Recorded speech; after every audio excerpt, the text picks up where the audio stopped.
Kita mulai ya. Jadi di sharing session kali ini aku bahas tentang CSS Selector sama Expert, yaitu locator di web automation. Nah, agendanya di sini ada 5. Yang pertama itu introduction. Jadi di sini pengenalan apa itu locator dan contohnya seperti apa. Terus yang kedua ada CSS Selector. Jadi di sini ada definisinya apa, terus kelebihan dan kekurangan sama contoh sintaks CSS Selector itu seperti apa. Terus ada expert, ini juga sama definisi, kelebihan dan kekurangan dan contoh sintaks expert. Dan yang keempat ada best strategi buat nulis locator itu seperti apa dan cara mudah untuk nge-get locator itu seperti apa. Dan yang kelima ada summary-nya atau kesimpulannya. Oke, langsung aja. Pertama itu apa sih locator itu? Jadi locator itu adalah sebuah query yang digunakan untuk menemukan spesifik elemen di dalam sebuah web page. Nah, locator ini juga kita bisa digunakan untuk di automation framework dan bisa menggunakan fungsi-fungsinya kayak dot click atau scroll gitu. Jadi locator itu bisa berinteraksi dengan berbagai macam metode yang ada di masing-masing automation framework. Nah, di Selenium sendiri itu ada 8 macam tipe locators. Yang pertama ada class name, terus yang kedua ada name, yang ketiga ada ID, yang keempat ada tag name, yang kelima ada link text, yang selanjutnya ada partial link text, yang ketujuh ada expert, dan yang terakhir ada CSS selector. Nah, yang dibahas sekarang itu cuma 2, expert dan CSS selector. Terus ini contoh locator di Selenium. Ini untuk sintaks expert-nya sederhana. Jadi ada slash tag name, add attributes dan value-nya. Terus CSS selector juga sama, tag name, attributes, value. Untuk yang ID, name, class name, link text, partial link text, dan tag name itu nggak punya sintaks. Jadi dia tuh kayak langsung input value-nya aja sih kalau yang ini. Gitu, makanya dia nggak ada sintaks khususnya. Oke, lanjut. Sekarang kita ke CSS selector. Jadi apa sih CSS selector itu? Jadi CSS selector itu adalah sebuah string yang merepresentasikan HTML text, kelas, atribut, dan ID yang biasa digunakan di Selenium untuk mengidentifikasi elemen web secara unik. Nah, ini untuk standar CSS selector ini kayak gini. Ada tag name itu apa namanya, elemen yang ada di HTML, contohnya kayak input, div, itu tag-tagnya gitu. Terus ada atribut, ini yang ada di dalam tagnya, jadi kayak class, name, dan lain-lain. Terus value-nya gitu. Untuk kelebihannya CSS selector sendiri, yang pertama CSS selector itu dia mempunyai sintaks yang cukup simpel gitu.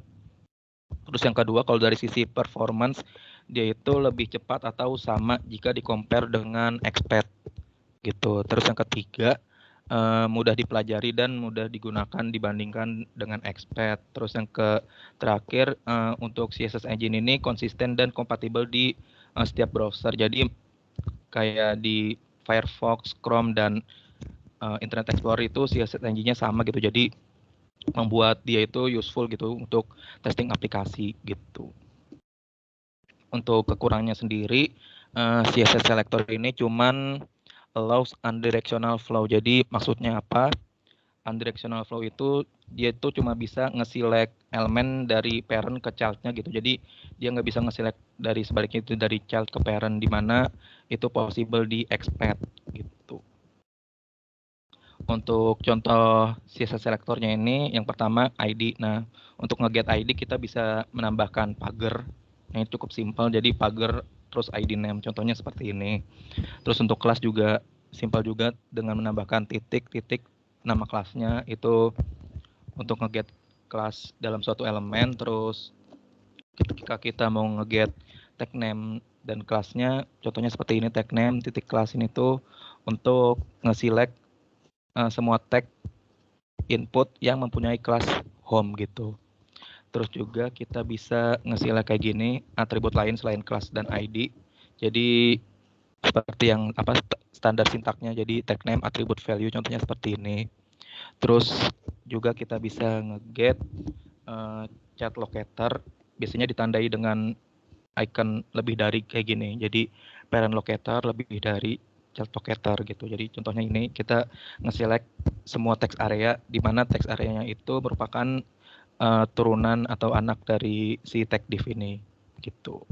Terus untuk indexing juga bisa dilakukan di CSS Selector. Kita bisa menggunakan NTH strip child, terus indeksnya indeks keberapa. Di sini contohnya kita mau ngeget ini elemen ini div yang punya kelas snap start. Nah ini kita ngeget elemen keduanya gitu, jadi NTH child 2 gitu. Terus kalau untuk mengkombinasikan ID atau kelas dengan atribut lain juga kita bisa lakukan di CSS. Contohnya seperti ini. Sekarang ini kan ada text area, berarti kita nge-select semua text area dengan ID address, ini kan pagar ID address yang mempunyai atribut placeholder dengan value current address gitu. Terus kita di CSS juga kita bisa mencari elemen dengan kata yang diawali kata tertentu gitu. Contohnya seperti ini. Ini kita nyari tag dengan kata yang diawali PL strip 6. Nah ini itu bisa digunakan dengan menggunakan tanda segitiga ke atas gitu di CSS Selector. Terus untuk mencari kata terakhir yang diakhiri kata event gitu bisa ditandai dengan tanda dolar, dan kalau mencari kata yang mengandung kata tertentu, misalnya di sini contohnya mengandung kata PL, berarti dia ditandai dengan bintang seperti ini gitu. Oke, lanjut kita ke expect. Jadi apa sih expect itu? Jadi expect yang biasa kita kenal sebagai XML pad itu adalah sebuah sintaks expression yang biasa digunakan untuk mencari elemen di sebuah web page, sama definisinya kayak CSS selector. Nah, cuman di sini expect itu bisa digunain di XML dan HTML dokumen. Nah, untuk standar expect sintaknya itu seperti ini. Jadi dia itu diawali dengan tanda slash yaitu menandakan current node selector. Terus ini untuk ininya sama kayak CSS, cuman bedanya itu di sini ada apa? Tambahan add gitu. Atribut selector untuk gitu sih. Di expect untuk nge-get atribut selectornya tambahin add gitu. Untuk kelebihannya sendiri di expect itu yang pertama itu support antara XML dan HTML dokumen, terus yang kedua itu dia kompatibel di berbagai macam bahasa pemrograman. Yang ketiga dia itu juga mengizinkan bidirectional flow, di mana dia itu bisa nge-get elemen dari parent ke child ataupun sebaliknya dari child ke parent gitu, di mana di CSS tadi itu dia nggak bisa gitu. Nah di expect ini kita bisa nge-get dari child ke parent gitu. Terus yang terakhir ini expect juga support berbagai macam metode untuk menemukan elemen yang dimana dia itu susah didapetin gitu, karena si elemennya itu mempunyai dynamic attribute value atau keterbatasan atribut gitu. Terus untuk kekurangannya sendiri, expect ini bisa menjadi challenge tersendiri gitu untuk menulis sintaksnya ketika kita gunakan untuk menemukan elemen yang mempunyai dynamic attribute value. Terus yang kedua, expect engine ini berbeda di setiap browser. Jadi membuat dia nggak konsisten gitu di setiap browser. Jadi misalnya kayak kalau kita nge-search expect di Chrome, terus itu misal kita nge-search di Internet Explorer itu mungkin nggak ketemu gitu sintaksnya. Nah itu gitu sih maksudnya expect engine-nya berbeda di berbagai macam browser gitu. Terus ini contoh XML example expect syntax. Yang pertama ada bintang, itu bintang ini dia menandakan untuk nge-select tag apapun gitu di dalam HTML. Terus untuk kalau nge-search ID, kelas atribut juga sama sintaksnya kayak yang sintaks dasar tadi.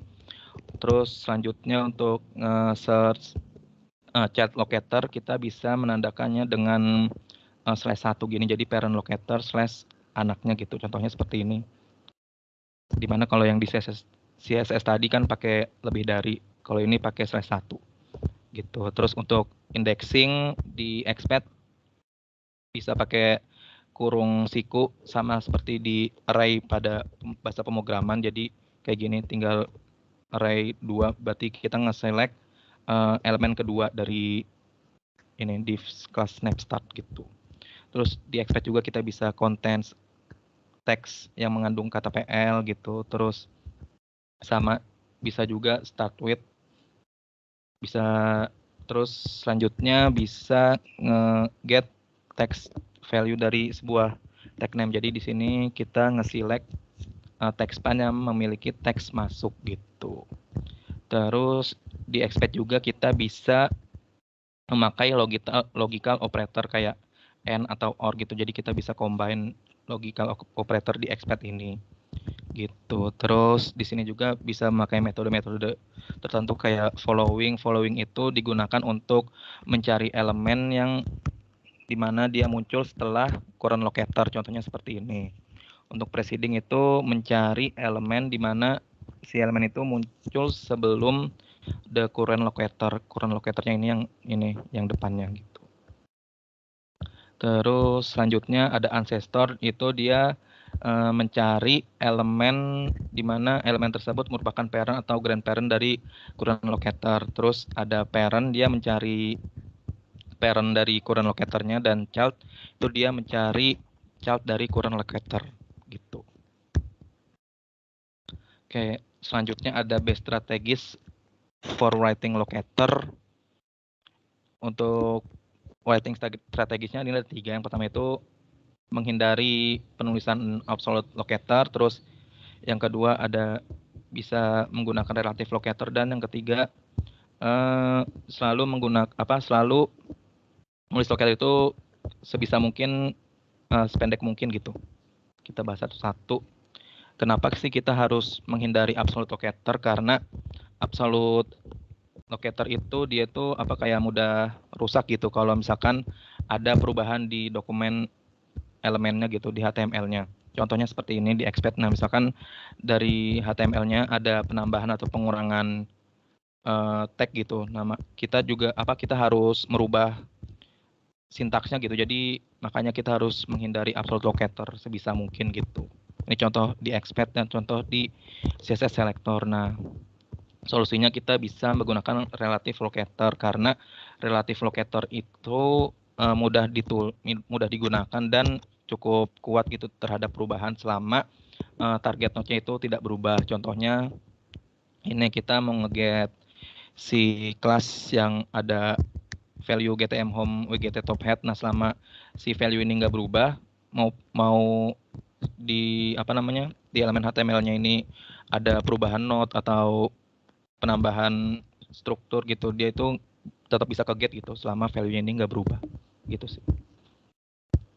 Terus yang terakhir ada always try to keep the locator expression as short as possible. Jadi sebisa mungkin dalam menulis locator itu kita harus pendek mungkin gitu. Nah, selain itu kita juga harus menghindari penggunaan atribut yang mungkin berubah gitu di kedepannya. Contohnya kalau kita ngelihat struktur HTML ini dan kita mau nge-get option 1. Nah, untuk sintaks ini itu tidak direkomendasikan karena dia itu kan memakai indexing. Nah, ini tuh mungkin posisinya bisa berubah di kedepannya gitu. Mungkin nanti kedepannya ada perubahan option gitu, maksudnya penambahan indeks 1 atau indeks yang lainnya gitu. Terus yang direkomendasikan ini seperti ini karena dia tuh langsung nge-get si value-nya option 1 gitu. Nah, terus yang terakhir ini ada tips untuk get locator secara gampang. Kita bisa menggunakan browser extension ataupun browser inspector. Oke, yang pertama kita bisa menggunakan browser extension. Di sini ada beberapa extension. Yang pertama ada selector hub, kedua ada Cropped, dan Pom Builder. Nah, ini rata-rata tuh dia Chrome extension. Nah, untuk Cropped dia itu juga bisa digunakan di Firefox sih. Untuk contoh hasilnya seperti ini. Jadi dia tinggal di inspect aja, terus nanti di sampingnya itu ada ini tab selector hub, Cropped atau Pom Builder kalau kalian udah install si extensionnya. Nanti bakal keluar hasilnya gitu sih, hasil sintaksnya. Contohnya seperti ini. Oke, lanjut. Terus yang kedua ada get instantly locator from browser inspector. Nah, ini sebenarnya stepnya yang nggak direkomendasikan buat diterapkan di project-project besar karena kalau kita copy langsung dari sini itu hasilnya tuh hampir menghasilkan absolute locator gitu. Jadi nggak disarankan gitu. Cuman buat step ini tuh bisa digunakan kalau kalian mau belajar tentang locator gitu. Jadi kita bisa mahamin strukturnya dari sini gitu. Caranya tinggal klik kanan aja di inspect element, terus copy. Di sini kalian bisa milih CSS selector ataupun expand gitu sih.